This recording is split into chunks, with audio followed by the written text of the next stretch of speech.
वो शिक्षा मंत्री नहीं है मैडम, वो 20-22 बच्चों का हत्यारा है। आप उनको हत्यारा बोलिए। इस्तीफा देना पड़ेगा। ये स्ट्राइक ऐसे ही चलता रहेगा, ये रुकेगा नहीं। जिस देश में शिक्षा में बराबरी नहीं है, उसमें कैसे कोई उम्मीद करेगा कि गरीब का बच्चा भी डॉक्टर बने। सरकार कहती है घर घर तिरंगा पहुंचाओ, हम कहते हैं घर घर एक नौकरी दे दो, किसी को परेशानी नहीं झेलनी पड़ेगी। आप इस्तीफा दो, आप जब तक नहीं दोगे तब तक हम धरने पे बैठेंगे, अनशन पे। इसके लिए हमें अगर कुर्बानी भी देनी पड़ी तो भी हम तैयार हैं। लेकिन आज भी हमारे देश के आधे से ज़्यादा आबादी भूखे पेट सोती है, तो हम कैसे कह सकते हैं हमारा देश विकास कर रहा है। और एक बात ये भी है, जिसके बाल बच्चे होंगे उसको शर्म आएगी ना, उसको फिक्र होगी। जिसके हैं ही नहीं वो क्या जानेगा बच्चों का दर्द। देश से डेमोक्रेसी खत्म हो गई और हिटलर शाही शुरू हो गई, डिक्टेटरशिप। तो अब धर्मेंद्र प्रधान का इस्तीफा मांग रहे हैं। जी हाँ, धर्मेंद्र प्रधान का इस्तीफा इसलिए मांग रहे हैं क्योंकि एक स्टूडेंट पूरे साल तैयारी करता है, उसका पेपर लीक हो जाता है, वो कुछ नहीं कर पाता है, तो उसके पास कोई और चारा नहीं होता, क्योंकि उसकी पढ़ाई लिखाई जो भी खर्चा होता है तो वो घर वालों के ऊपर ही डिपेंड होता है फिलहाल। और उसकी नौकरी भी नहीं लगती, उसको कोई रोजगार भी नहीं मिलता है, तो इसलिए वो परेशान रहता है। उस शिक्षा मंत्री को हटाने के लिए प्रोटेस्ट चल रहा है यहाँ पर। अच्छा, क्या लग रहा है धर्मेंद्र प्रधान इस्तीफा क्यों नहीं दे रहे हैं आप? मैम ये तो पता नहीं क्यों नहीं दे रहे, मगर इस्तीफा देना पड़ेगा। ये स्ट्राइक ऐसे ही चलता रहेगा, ये रुकेगा नहीं। जो गरीब का मेहनत है वो उतनी इम्पोर्टेंट नहीं है सरकार के लिए।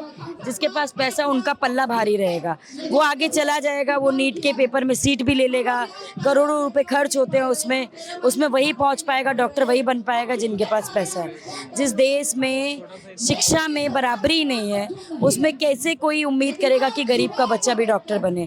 अब भले मान लीजिए पेपर लीक होना बंद हो जाए, धर्मेंद्र प्रधान इस्तीफा दे दे, तब भी इस देश में हालात नहीं सुधरेंगे। फिर भी गरीब ही मार खाएगा, दलित ही मार खाएगा। जिसके पास पैसा नहीं है वो अपने सपने टूटने के लिए मजबूर होगा। लेकिन हम लोग तो देख रहे हैं कि मोदी सरकार जितने भी सरकारी संस्थान है, सरकारी कंपनियां हैं, उन सबको बेच के प्राइवेट कर रही है। ये गलत कर रही है मोदी सरकार, और इसमें घाटा हमारे मजदूरों का, दलितों का, गरीबों का ही होगा जो पैसों से कमज़ोर में। हमारे देश में सबसे ज़्यादा युवाओं की संख्या, और युवा सबसे ज़्यादा बेरोजगार और गरीब है। 67% युवा ग्रेजुएट हैं जो बेरोजगार है। इन डाटा से आप देखेंगे कि कितना बड़ा आंकड़ा है ये, अभी तक नौकरी नहीं मिल रही है। आप सरकार कहती है घर घर तिरंगा पहुंचाओ, हम कहते हैं घर घर एक नौकरी दे दो, किसी को परेशानी नहीं झेलनी पड़ेगी। वो काबिल है, पीएचडी धारक काबिल है, उनको पीएचडी कब कर ली है, उसके बाद उनको नौकरी नहीं मिलती, वो मजबूरन चपरासी की नौकरी में अप्लाई करता है, फॉर्म भरता है कि चलो कुछ नहीं, यहाँ नहीं, वहाँ नहीं, वहाँ नहीं, यहाँ नहीं, कहीं तो नौकरी मिल जाए। तो ये कितने बुरे हालात है कि एक पीएचडी धारक चपरासी की नौकरी के लिए अप्लाई कर रहा है। सरकारी बिल्डिंग टूट जाती है, 20-25 बच्चे मर जाते हैं। ऐसा मिड डे मील दिया जाता है जिसमें छिपकली निकलती है, कॉकरोच निकलते हैं, उसमें मरे हुए उल्टे सीधे कुछ कीड़े मकोड़े मिलते हैं, जिसमें बच्चे खा के बीमार हो जाते हैं। द्वारका का आप केस देख लेंगे, गूगल पे सर्च करेंगे आपको दिख जाएगा। 20-25 लोग बच्चे वहाँ पे एडमिट थे। आप कैसा खाना दे रहे हैं बच्चों को? तो वो मजबूरन कौन खा रहा है? कोई टीचर भी नहीं खाती होगी माँ का खाना, वो बच्चे ही खा रहे हैं, क्योंकि उनके पास, हमारे देश में किसानों ने इतना बल है हमारे किसानों पे कि वो विदेशों में भी खाना दे सकते हैं, अनाज दे सकते हैं। लेकिन आज भी हमारे देश के आधे से ज़्यादा आबादी भूखे पेट सोती है, तो हम कैसे कह सकते हैं हमारा देश विकास कर रहा है? शिक्षा में भी विकास नहीं कर रहा, महिला सुरक्षा में भी विकास नहीं हो रहा है। बिल्किस बानो वाले केस में रेपिस्टों को बाहर करके आप माला पिना के लड्डू खिला रहे हो। लेकिन इस गवर्नमेंट ने हमारे बच्चों का सत्यानाश करवा दिया। ये बैठे बैठे राजगद्दी में जो तमाशा देख रहे हैं, इनके भी बच्चे हैं। कल को ऐसा ना हो कि इनके बच्चे क्या बुरी हालत पड़े, होते भी हैं फिर भी शर्म नहीं आती है। बाहर विदेशों में पढ़ा रहे हैं, हमारे गरीब बच्चे हैं अपने स्कूलों में। जो धर्मेंद्र प्रधान बैठा है, इसको तो सख्त नफरत देना चाहिए। इसका चेहरा शक्ल देखते भी बुरा लगता है। इसको शर्म नहीं आ रही है कि हमारे जंतर मंतर में इतना प्रदर्शन हो रहा है, बेचारे लोग परेशान हैं, लोग बेचारे अनशन में बैठे हुए हैं, उनको भी देख के तरस नहीं आ रहा कब इनकी कान में जूं जाएगी। हम तो यही गवर्नमेंट से, सरकार से, मोदी से यही कहते हैं, अभी भी कुछ नहीं बिगड़ा, अभी भी सुधर जाओ, माफ़ी मांगो, हमारी मांगे पूरी करो और धर्मेंद्र प्रधान को इस्तीफा दो। नहीं तो आने वाला टाइम ना आपको बचाने वाला कोई नहीं होगा। बिना देखे हुए तो आप कुछ भी बोल जाते हो। एक तो आप अनपढ़ हो, आपको पता नहीं किस तरह से गद्दी पा गए हो, तो आपको गद्दी का रौब है। अगर आपसे नहीं हो पा रहा है तो आप किसी और को मौका दीजिए ना एक बार। आप कहते हो कि पेपर हमसे लीक भी नहीं हो रहा, तो फिर लीक हो कहाँ से रहा है? सत्ता में तो आप हैं ना, हमारे एजुकेशन मिनिस्टर आप हैं, तो सवाल भी तो हम आपसे करेंगे। हमारा सीधा मोटिव यही है, सोल एकदम सॉल्यूशन यही है कि आप इस्तीफ़ा दो, आप जब तक नहीं दोगे तब तक हम धरने पे बैठेंगे अनशन पे। इसके लिए हमें अगर कुर्बानी भी देनी पड़ी तो भी हम तैयार हैं इसके लिए। जान देने तक की बात आ गई।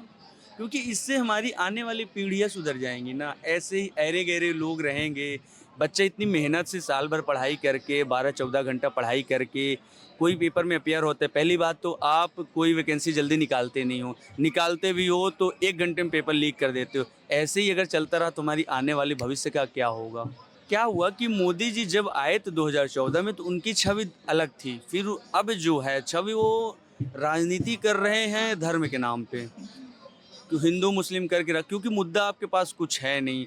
आप कहते हो कि नेहरू ने क्या किया और इंदिरा गांधी ने क्या किया, उन्होंने कुछ नहीं किया अगर आपके हिसाब से देखें, इसीलिए तो हमने आपको चुना है, आप करो ना। लेकिन आपसे वो भी नहीं हो पा रहा है क्योंकि आप पढ़े नहीं हो।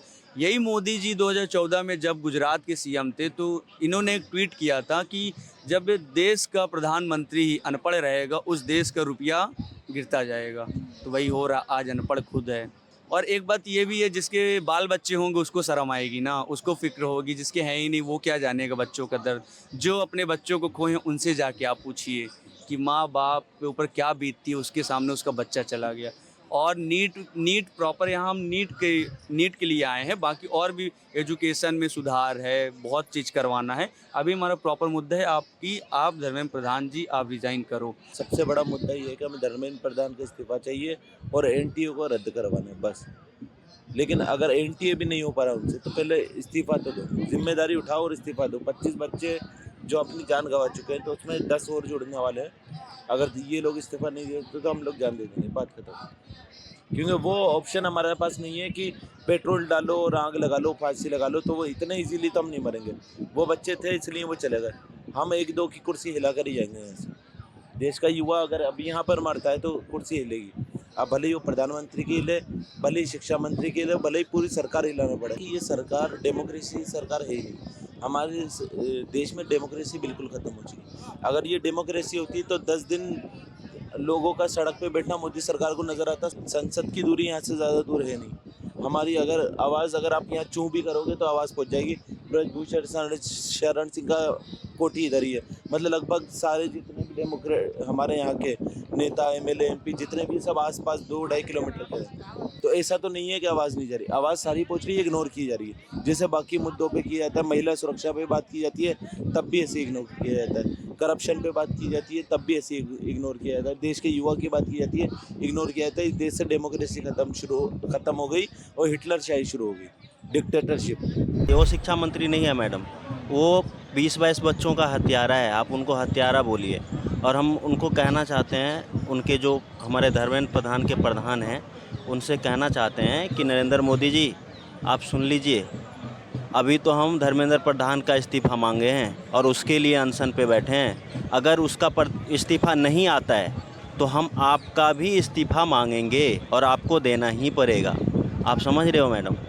आप जो अभी आपने एक सवाल रखा था कि क्या लगता है धर्मेंद्र प्रधान इस्तीफ़ा देंगे, वो इस्तीफ़ा क्यों नहीं दे रहे हैं ये सवाल कोई नहीं कर रहा है मैडम। वो इस्तीफ़ा नहीं देने का उसका कारण ये है कि वो इलेक्टेड मंत्री नहीं हैं, वो सिलेक्टेड मंत्री हैं।